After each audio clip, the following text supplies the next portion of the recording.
Selamat pagi semuanya. Perkenalkan, nama saya Vivo Denoni Ginting dari kelas 11 IPA 1. Di sini saya akan menjelaskan sejarah tentang Perang Aceh.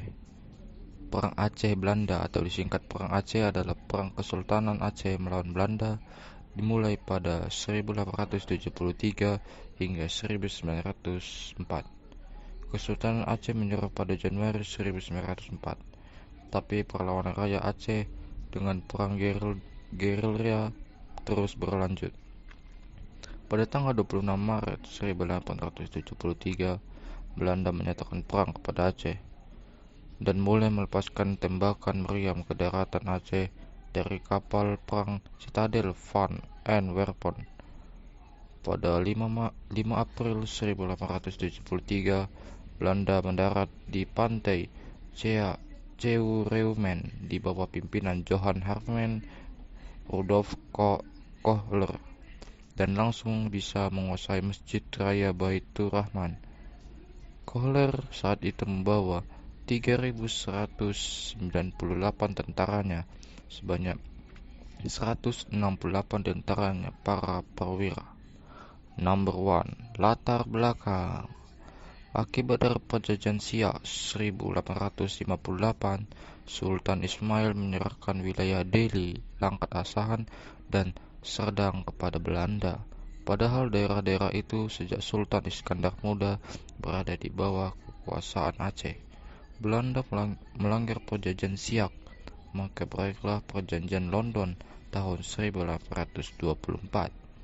Isi perjanjian London adalah Belanda dan Britania Raya membuat ketentuan tentang batas-batas kekuasaan kedua daerah di Asia Tenggara, yaitu dengan garis lintang Singapura.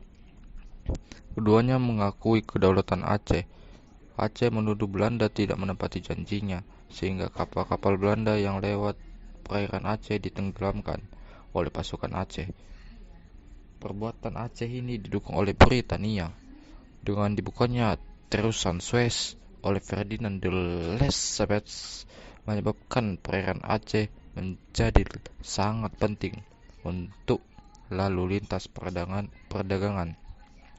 Ditandatanganinya Perjanjian London 1871 antara Inggris dan Belanda, yang isinya Britania memberikan keleluasan kepada Belanda untuk mengambil tindakan di Aceh.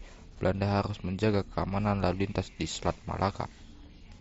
Belanda mengizinkan Britania bebas berdagang di Siak dan menyerahkan daerahnya di Guyana Barat kepada Britania.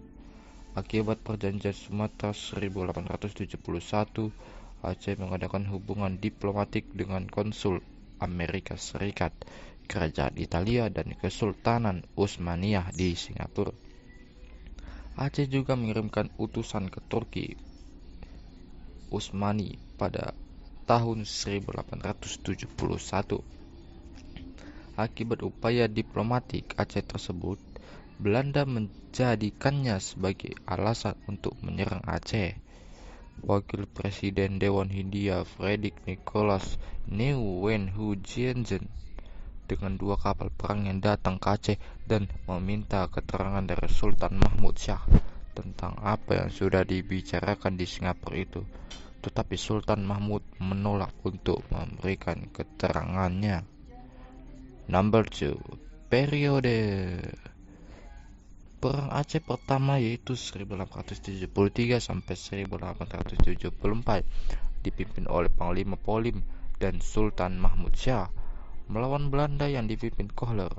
Kohler dengan 3.000 serdadunya dapat dipatahkan, di mana Kohler sendiri tewas pada tanggal 14 April 1873. 10 hari kemudian perang berkecamuk di mana-mana. Yang paling besar saat merebut kembali Masjid Raya Baitur Rahman yang dibantu oleh beberapa kelompok pasukan. Ada Peukan Aceh, Lambuk, Mendapuk, Peukan Bada, sampai Lambada, Kreung Raya. Beberapa ribu orang juga berdatangan dari Teunom, Pidie, Peusangan, dan beberapa wilayah lainnya.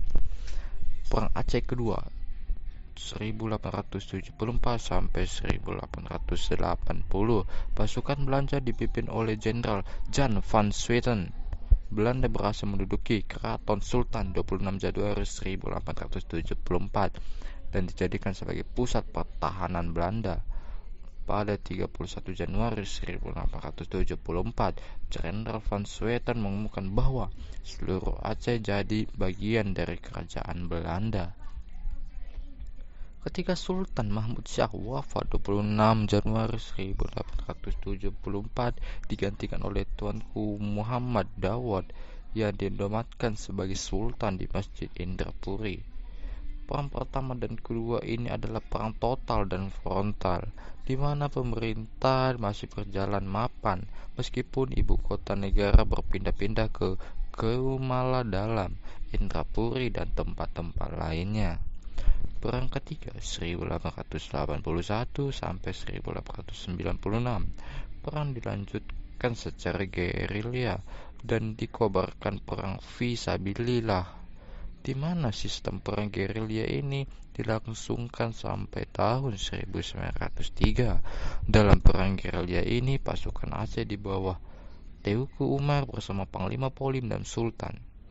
Pada tahun 1899, ketika terjadi serangan mendadak dari pihak Van der Dusen di Meulabo, Teuku Umar gugur. Tetapi Cut Nyak Dien, istri Teuku Umar, kemudian tampil menjadi komandan perang gerilya. Perang keempat 1896 sampai 1910 adalah perang gerilya kelompok dan perorangan dengan perlawanan, penyerbuan, perhadangan, dan pembunuhan tanpa komando dari pusat pemerintahan kesultanan. Number 3. Siasat Snok Huru Renzo. Untuk mengalahkan pertahanan dan perlawanan Aceh, Belanda memakai tenaga ahli Dr. Christian Snokhorzer yang menyamar selama 2 tahun di pedalaman Aceh untuk meneliti kemasyarakatan dan ketatanegaraan Aceh. Hasil kerjanya itu dibukukan dengan judul Rakyat Aceh atau The Acehers. Dalam buku itu disebutkan strategi bagaimana untuk menaklukkan Aceh. Usulan strategi Snokhorzer kepada gubernur militer Belanda Johannes Benedictus von Heusdorp adalah supaya golongan Keumala, yaitu sultan yang berkedudukan di Keumala dengan pengikutnya, dikesampingkan terlebih dahulu, tetapi tetap menyerang terus dan menghantam terus kaum ulama. Jangan mau berunding dengan pimpinan gerilya. Mendirikan pangkalan tetap di Aceh Raya menunjukkan niat baik Belanda kepada rakyat Aceh dengan cara mendirikan langgar, masjid, memperbaiki jalan-jalan irigasi, dan membantu pekerjaan sosial rakyat Aceh. Ternyata siasat Dr. Snokhorzer diterima oleh Van Heusdorp yang menjadi gubernur militer dan sivil di Aceh tahun 1898 sampai 1904. Kemudian Dr. Snokhorzer diangkat sebagai penasihatnya. Number 4. Teknik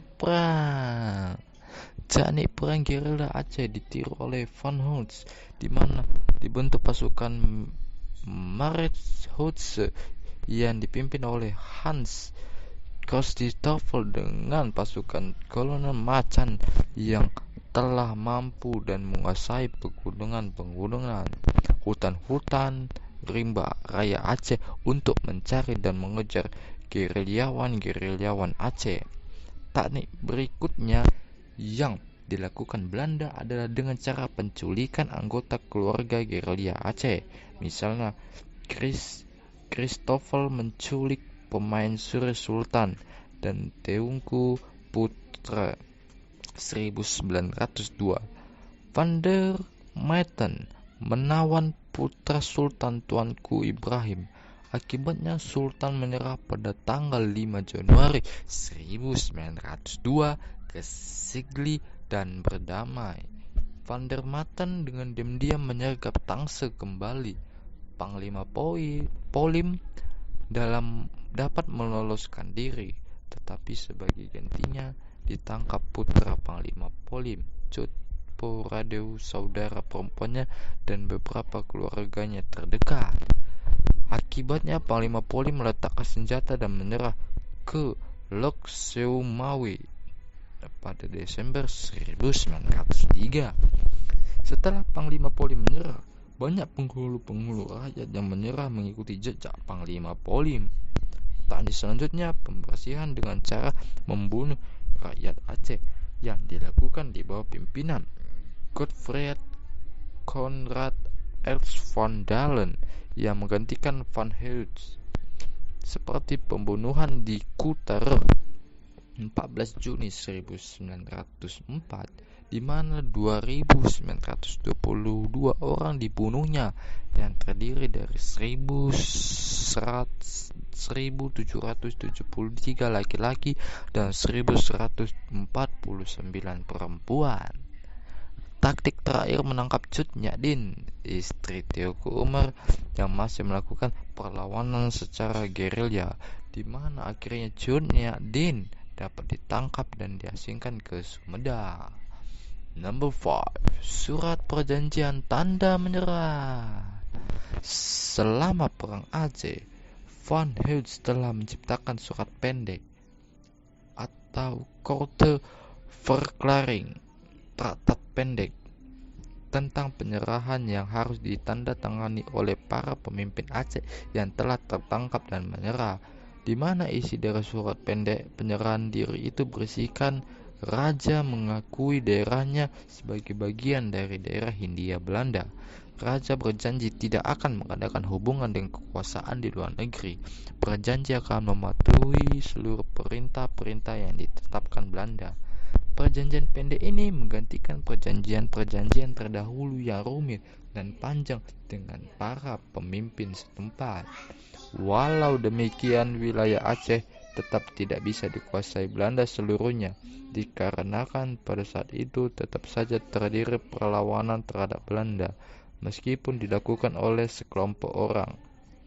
Hal ini berlanjut sampai Belanda nyah dari Nusantara dan digantikan kedatangan penjajahan baru, yakni Jepang atau Nippon. Sekian dari saya, Vivo Denoni Ginting. Sampai jumpa di hari selanjutnya. Sekian.